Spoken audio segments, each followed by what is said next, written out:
Living off dividend income as fast as possible is a huge goal that a lot of dividend growth investors, including myself, has. And even though there are different income-focused investment vehicles across the market, like take some of these yield max ETFs for example, investors like myself that don't want to have exposure to ETFs that decay like crazy, making your total return negative, definitely are staying away from names like these ones. Now in this video specifically, I'm going to go over a portfolio that's made up of two different holdings, which are going to be the JP Morgan Equity Premium Income ETF, or JEPI, as half the portfolio, and the other half of the portfolio being the Schwab US Dividend Equity ETF, or SHD. Now with this portfolio being made up of half JEPI and half SHD, this portfolio in theory will generate a ton of cash flow on a monthly basis from JEPI's rather larger than average dividend yields, but also have a ton of dividend growth and upside potential from what SHD offers. Now if you want to see exactly what this portfolio would look like if an investor went half JEPI and half SHD, stick around, drop a like down below, and let's get right into it. I just finished my brand new dividend investing ebook where I share exactly how I went from zero to now over 7 figures invested, and also on how I earned more than $6,000 per month in dividends. I also finished my custom dividend tracker that you can use to track your dividend income progress on an ongoing basis. So make sure to grab yourself a copy of my dividend investing ebook and the new dividend tracker today. It's the first link in my description. So first, let's go over the two ETFs that are going to make up this portfolio, dig a little bit deeper into each of them, and explain how they each work. Now keep in mind, both these ETFs are very different. They have completely different strategies,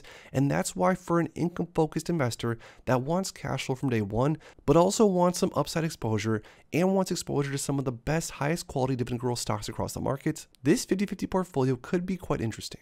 Now first, digging a little bit deeper into JEPI, the JP Morgan Equity Premium Income ETF. This is an ETF that a lot of you are probably familiar with, but just going over some of the basics, the portfolio for JEPI is a defensive equity portfolio that employs a time-tested bottom-up fundamental research process with stock selection based on a proprietary risk-adjusted stock rankings. Now along with that, JEPI is obviously very, very unique because the fund managers also implement written out of the money S&P 500 index call options, and this is to generate distributable monthly income. Now, a lot of you probably watching this video also sell covered calls within your portfolio. I know I definitely do. And if we know one thing when it comes to covered calls, there is a ton of premium to be earned, which is exactly how JEPI earns so much in dividends on a monthly basis. And speaking of dividends, looking at JEPI's dividends over the last year or so, we can see that the dividends are different on a monthly basis, and this is going to be due to things like volatility in the market and how much premium is being offered on, of course, the S&P 500 covered calls. But in general, JEPI pays around 35 or so cents on a monthly basis, which equates to somewhere of around a 7 or 8% dividend yield, which is not bad whatsoever, especially because of the fact that JEPI does have downside protection and has a very diversified portfolio. So now that we dug into JEPI, let's look at the SHD ETF, or the Schwab US Dividend Equity ETF.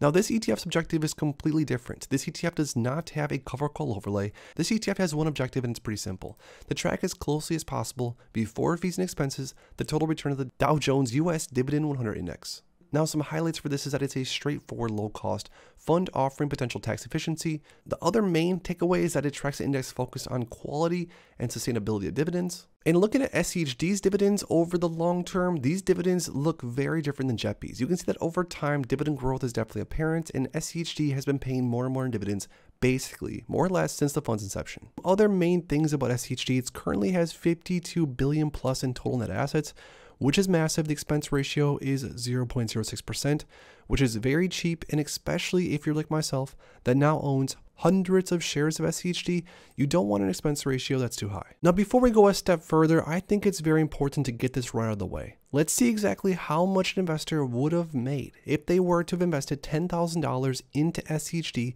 and this is back at the ETF's inception, back in 2011. If an investor invested $10K into SHD and reinvested those dividends every single quarter, that investor would have had a total return of 343%, or just over 12.7% average annually.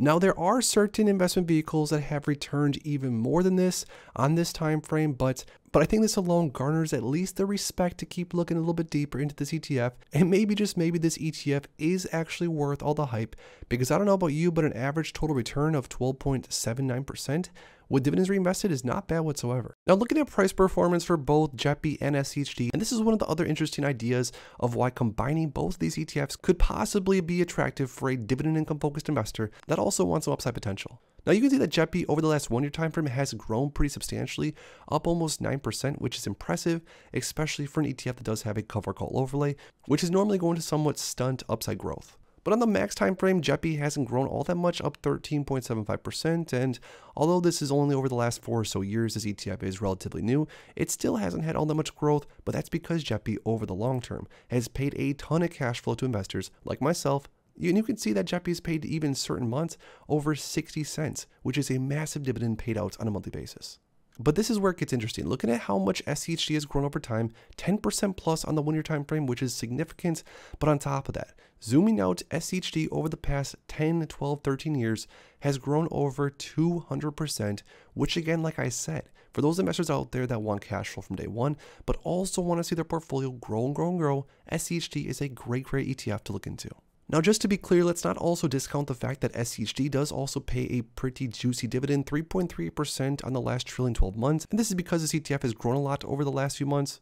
But like we touched on, even though you're going to be getting, let's say, a 3.3% starting yield with SCHD, it doesn't mean that next year isn't going to be higher, and the next year after that isn't going to be higher than that, because over the long term, that's exactly more or less what's happened. The dividend growth has been significant with SCHD, which is very, very attractive to long-term investors. So at this point in the video, you might be asking me, well, if SCHD has grown over time, also pays a nice starting dividend yield, but on top of that has also had significant dividend growth, why would you not just invest everything, 100% of the portfolio, into SCHD rather than even messing around with JEPI in the first place? Now, I would say that's a good point, but it totally depends on what you're looking for as an investor. Some investors are more interested in earning more cash flow from day one, which is perfectly fine. And even though you might get some bigger total return, more upside potential with other ETFs out there, such as SCHD, the VU ETF, or even the S&P 500, some investors, including myself, are okay with a little bit less total return if it means that we're going to get paid bigger and bigger dividends from day one. And that's exactly why I think, in theory, a portfolio made up of half JEPI and half SCHD would sort of cross off everything you're looking for. If you are a dividend growth investor, like I said, that wants exposure to some upside, wants to see their net worth go up, wants to see their portfolio go up, but also want to utilize something like JEPI so they don't have to wait too long to get cash flow coming in from day one. Now, in the hopes to be completely, fully transparent, this is basically what I've been doing for my long-term portfolio. And as you can see right here, this is my dividend tracker, which shows basically every single position ongoingly that I'm adding to my portfolios in real time. Now, in this portfolio, you can see that I have 2,700 plus shares of QYLD, but I also have 1,000 shares of Apple stock. And even though my strategy is not necessarily the quote-unquote right strategy or the best strategy, for me personally, I want to build a portfolio that has the potential to grow over time, but also I want to build a portfolio that gives off cash flow from day one. And because that's my basic investment thesis, I've been trying my best over the years to build a portfolio that completes that equation perfectly. Another example in this portfolio, I currently have 575 shares of SCHD, and I also have 1,248 shares of JEPI. Now, throughout this entire portfolio, even though I earn north of $6,200 per month every single month in dividends, that doesn't mean that this portfolio isn't also going to grow over time, because like I said, I do own things like Apple, I also own things like Realty Income, and even Devo, which do have the potential to grow in share price. But now lastly, I want to ask you guys down below, if you were to build a portfolio with just 2 positions, one position offering some growth and one position offering some yield, which 2 ETFs would you pick and why? Drop it in the comments down below. If you enjoyed this video, make sure to please drop a like in it and subscribe for more future content like this.